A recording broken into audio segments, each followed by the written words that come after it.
After months of delays, extensions, and negotiations, sweeping U.S. tariffs are now in effect on imports. Dozens of countries failed to meet a midnight deadline to make trade deals with the Trump administration.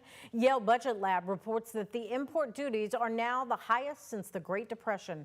ABC's Selena Wang has the latest from the White House. Stocks mostly lower today on Wall Street as Trump's sweeping tariffs took effect at midnight.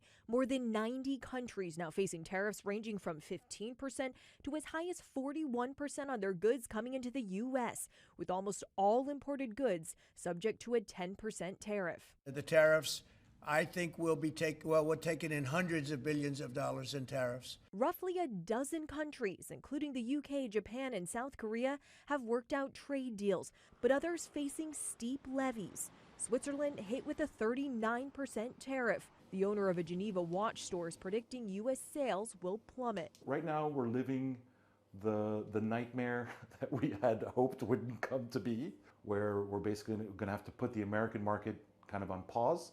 Other countries are scrambling to find alternative customers to the U.S. market. This is an opportunity for Brazil to become less dependent, to diversify markets. The tariffs will be paid by American companies, which many say will then pass costs on to consumers. A report from Yale Budget Lab shows it could cost the average household an additional $2,400 this year.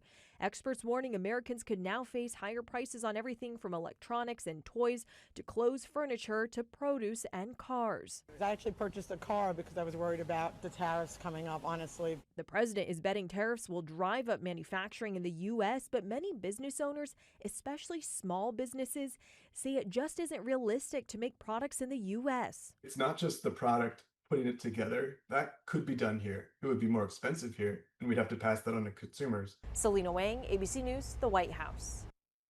The president also says more tariffs could be on the way. This includes an across-the-board 100% tariff on semiconductors and chips that could also drive up prices for electronics, appliances, and cars.